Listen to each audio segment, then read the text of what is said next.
300 ayat Al-Quran yang mengancam kehidupan nyawa orang Kristen dan non-Muslim lainnya. Dan saya minta, bagaimana saya bisa berbicara dengan tokoh-tokoh Islam ini untuk kita berdialog agar kitab suci mereka itu separuh dari kitab sucinya itu dihapuskan ayat-ayatnya. Hai Saifuddin Ibrahim, tunjukkan keberanian Anda. Anda selalu bilang bahwa Anda siap untuk dialog dengan umat Muslim. Silakan Anda ladeni dialog dengan kami, Abdullah Wasian Foundation, atau dari Yayasan At-Tauhid yang kami bina saat ini. Kami siap untuk melayani tantangan Anda dimanapun Anda minta, di Jakarta atau di Surabaya kita siap datang. Jadi Anda jangan hanya ngomong saja Saifuddin Ibrahim, buktikan Anda bukan berani hanya seperti omong kosong doang.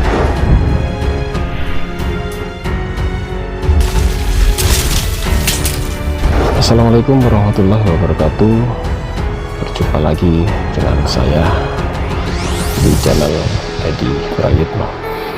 Saudara-saudaraku sekalian, kali ini saya akan membahas sebuah pernyataan daripada si Saifuddin Ibrahim yang lagi-lagi bikin onar dan bikin masalah lagi kayaknya. Patah satu tumbuh hilang berganti, mungkin istilahnya seperti itu ya. Kalau KC sekarang udah ditangkap, sudah nggak keluar-keluar lagi, sekarang ada penggantinya, yaitu Saifuddin Ibrahim. Saifuddin Ibrahim ini mau meneruskan lagi kayaknya. Sekarang dia berada di Amerika. Dia konon katanya mau sebulan lebih di sana, ataukah mau minta suaka juga di sana melarikan diri, seperti kawannya terdahulu itu si Paul Zhang. Meskipun dia dengan Paul Zhang sekarang lagi seteruan itu gara-gara duitnya KC. Saudara-saudaraku sekalian, kita sudah mulai digerahkan lagi dengan ucapan-ucapan Saifuddin yang ngawur lagi. Kali ini dia menuduh bahwa pondok pesantren di Indonesia hanya mencetak. Jadi lulusan pondok pesantren di Indonesia hanya mencetak kaum radikal. Itu kurikulum pesantren-pesantren, karena orang-orang keluar dari pesantren itu langsung keluar jadi radikal. Ini pernyataan yang sangat luar biasa ngawurnya ya. Kalau ini orang-orang yang punya pondok pesantren dituduh semacam ini, bisa tidak terima ini. Dan tidak salah kalau nanti suatu hari nanti ada yang melaporkan Anda dengan tuduhan ini, karena tuduhan ini sudah fitnah yang sangat luar biasa dan ini sudah berpengaruh luas ya. Karena apa? Karena pondok pesantren itu adalah tempat belajar. Saat ini banyak anak-anak Muslim, terutama orang tua yang ingin anaknya bisa tumbuh berkembang dengan baik, agamanya baik, tidak uraan dan tidak melakukan perbuatan yang rusak ya. Karena zaman sekarang ini pemuda-pemudanya banyak yang rusak. Biasanya orang tua memilih anaknya untuk masuk ke pondok pesantren. Tujuannya adalah untuk memperdalam agama, pandai bahasa Arab, pandai Al-Quran, dan bisa menjalankan perintah Allah dengan baik dan menjauhi semua larangan-larangannya. Tetapi pendapat si Saifuddin Ibrahim ini menjungkir balikan pendapat itu. Dia sekarang tampil di media selalu bicara bahwa pondok pesantren hanya melahirkan kaum radikal. Kemudian Anda menuduh lagi bahwa suara toa ini membuat Anda bising. Saifuddin Ibrahim kabur ke Amerika karena gangguan anjing mengatur toa masjid. Anda perhatikan saja, semua rumah-rumah yang dekat masjid itu nggak bisa dijual lagi, nggak ada yang mau beli. Ada yang mau beli tapi harganya murah, ada yang mau beli tapi ditekan sama pembeli. Mereka nggak mau rumah itu. Kita beli 100 juta, ya laku 50 juta, jadi rugi 50 juta. Karena tempat kita dekat masjid, dekat musola. Lebih parah lagi kalau dekat musola itu. Karena musola itu tidak ada yang mengaturnya. Semua buka biasa saja buka toa masjid untuk pengumuman ini, pengumuman itu. Inna lillahi wa inna ilaihi rojiun, telah meninggal Haji Dolah. Tambah repot lagi kalau di musola. Sebetulnya suara toa itu hanya berapa menit sih gitu loh. Kok Anda bilang ini sangat mengganggu sekali, bahkan Anda ngomong orang yang rumahnya dekat dengan masjid atau dengan musola, bahkan rumahnya kalau dijual aja nggak lakunya separuh. Justru para orang-orang muslim di Pulau Jawa pada umumnya ya, yang mayoritas muslim itu malah senang hidup di dekat masjid atau dekat musola, kecuali Anda yang mungkin kepanas. Biasanya orang kalau di luar Islam itu kalau dengar adzan telinganya sangat panas sekali. Ya mirip dengan orang ruqyah itu ya, kalau jiwanya udah kemasukan barang yang jelek, itu waktu di ruqyah dibacakan ayat suci Al-Quran, diadani, itu udah kayak orang terbakar, kepanasan.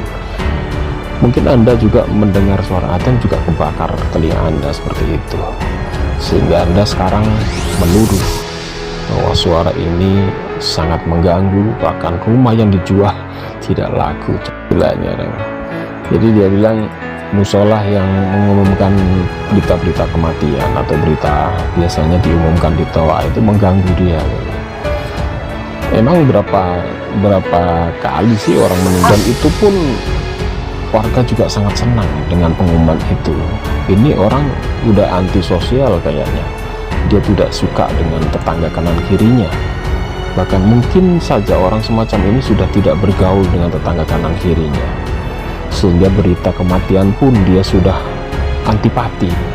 Bahkan waktu diumumkan di musola dengan toa itu mengganggu dia, padahal pengumuman semacam itu cuma berapa detik sih, dan itu pun juga tidak terjadi berkali-kali, mungkin 1 minggu atau 1 bulan sekali. Dan ini dimasalahkan oleh orang macam ini. Orang ini sudah bikin masalah ya, jadi omongannya itu seakan-akan selalu ingin memojokkan umat muslim, dan selalu bahwa dia mengatakan bahwa umat Islam ini selalu bikin gaduh dan bikin masalah. Saat ini dia ada di Amerika, dia mencari perhatian publik di sana, dia menjelek-jelekan agamanya, dia menjelek-jelekan orang Islam di Indonesia, dan dia ingin mencari simpati di sana. Ya, kalau Anda mungkin sudah tidak kerasan di Indonesia, silakan Anda pindah di Amerika, minta suaka di sana, daripada Anda selalu bikin onar di sini. Mungkin seperti Paul Zhang itu juga lari dari Indonesia di Jerman sana, dengan bebasnya dia mengkritik Indonesia sampai sekarang, mengkritik Indonesia, mengkritik agama Islam, mengkritik Nabi Muhammad. Dan sekarang Anda lakukan ini. Anda dulu orang Islam, tetapi ucapan-ucapan Anda tidak mencerminkan Anda dulunya orang Islam yang baik. Tuduhan yang lain coba kita lihat. Kalau mau Indonesia ini maju, kalau mau Indonesia ini damai sejahtera, harus meninggalkan ajaran kitab suci itu, yaitu kitab suci yang membolehkan membunuh manusia lain karena beda agama. Tinggalkan pembacaan kitab suci itu. Yang minimal yang saya usulkan itu ada 300 ayat-ayat yang harus mungkin di skip, atau ya jangan dibaca deh. Jadi kalau ketemu ayat-ayat yang sudah saya tunjukkan itu, jangan dibaca, karena tidak membawa kedamaian bagi bangsa kita Indonesia ini. Nah, itu harapan saya dan doa saya dalam kesempatan, agar kitab suci mereka itu separuh dari kitab sucinya itu dihapuskan ayat-ayatnya.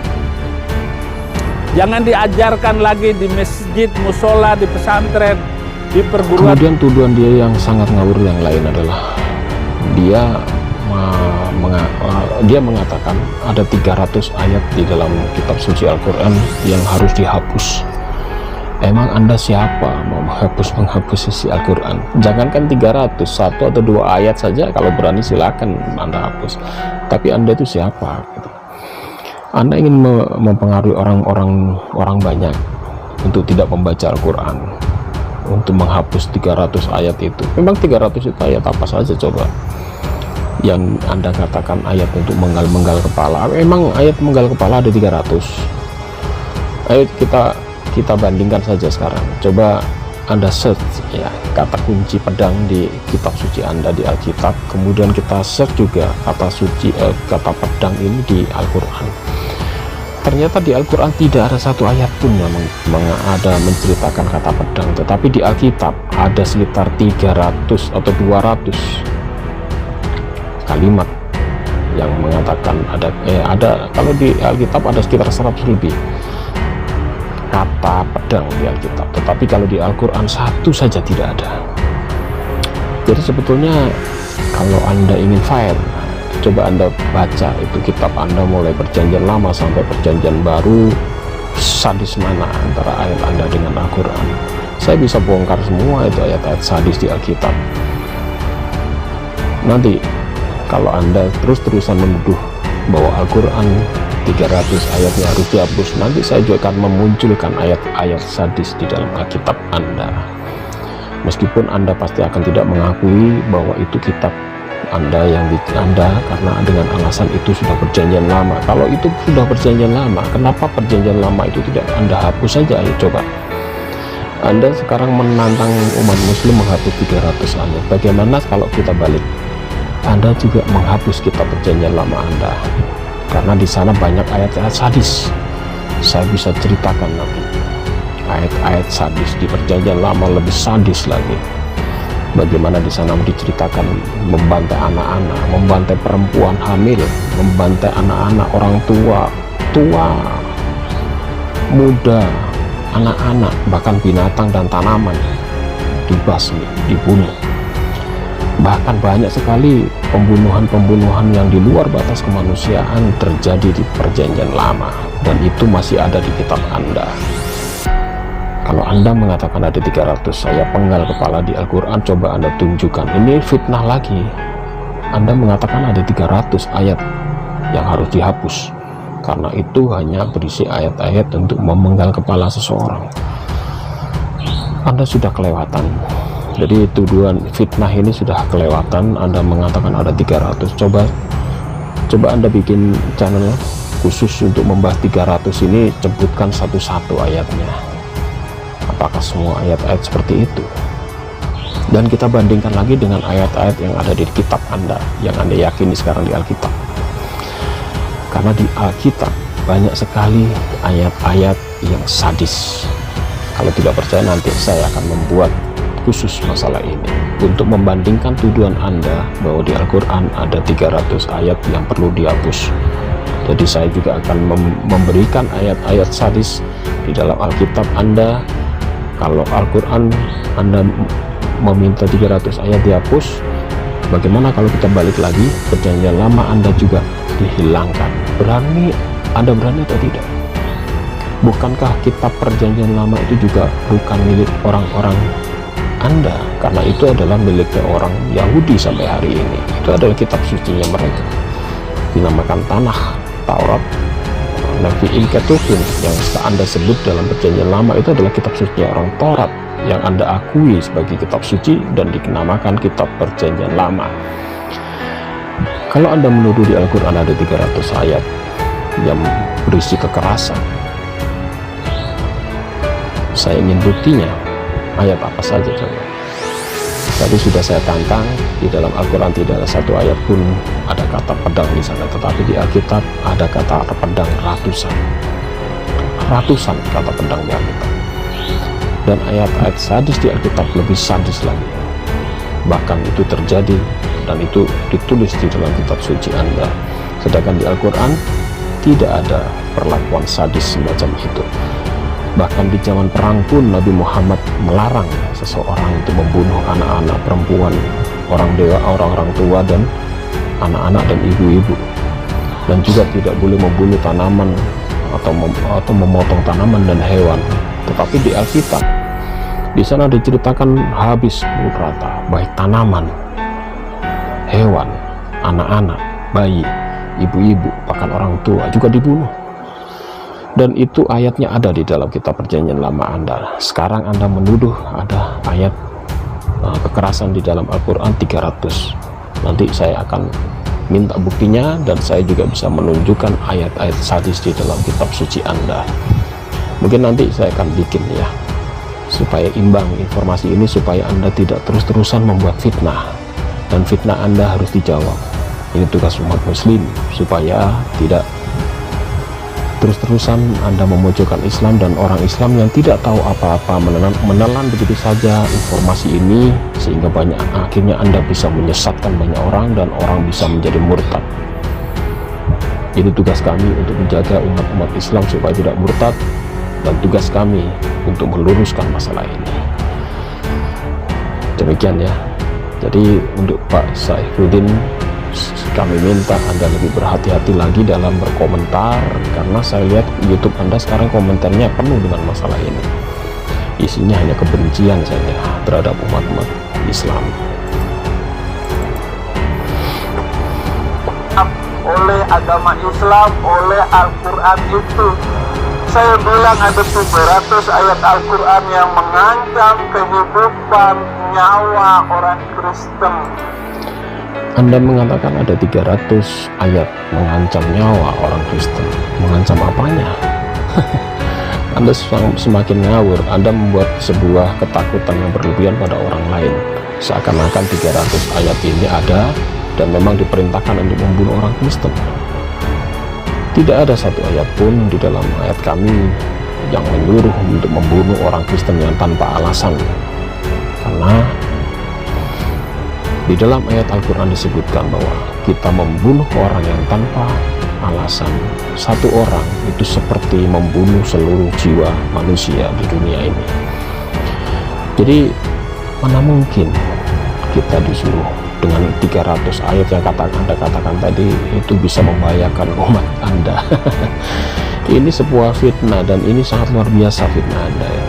Kalau tidak dijawab, ini khawatirnya tersebar dan banyak orang terpengaruh dengan ucapan Anda, seakan-akan ucapan Anda itu betul, padahal itu Anda ngawur dan bohong. Gitu ngaku pakar Al-Quran, pakar apanya? Anda bilang bersedia dialog dengan orang muslim. Saya tanya, kapan Anda mau dialog? Kami mewakili Abdullah Wasian Foundation waktu itu menantang Anda dialog. Panitia sudah terbentuk, gedung sudah kita sewa, tiba-tiba Anda mengajukan biaya 25 juta per jam, kemudian sekarang Anda naikkan lagi menjadi 50 juta. Ya bilang aja Anda penakut. Di channel Anda bilang siap berdialog, tetapi kalau ditantang dialog beneran Anda tidak akan beranak, Anda tidak pernah berani. Anda hanya ngomong saja. Buktikan kalau Anda berani dialog dengan kami. Kami tunggu, baik Abdullah Wasian Foundation atau yayasan kami atau Tauhid siap meladeni tantangan dialog Anda. Saifuddin Ibrahim, kami tunggu jawaban Anda. Ya. Demikian saudara-saudaraku, gemes juga lihat orang satu ini. Jadi untuk Anda jangan sampai terpengaruh dengan orang satu ini.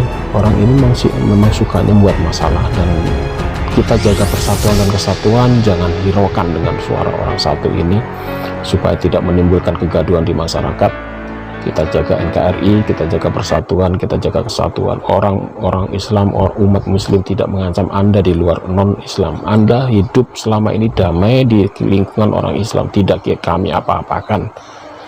Jangan sampai terprovokasi dengan suara orang satu ini. Demikian saudara-saudaraku, sadar, salam sadar ya katanya. Tapi dia tidak sadar. Demikian saudara-saudaraku, yang belum mu'alaf, saya doakan Anda menjadi mu'alaf, masuk Islam. Yang sudah mu'alaf, pertahankan iman Anda, jauhi dari perbuatan-perbuatan maksiat, dan jauhi Anda menjadi murtad lagi. Dan kepada saudara-saudaraku sekalian yang sudah berdonasi kepada yayasan kami, saya mengucapkan banyak terima kasih.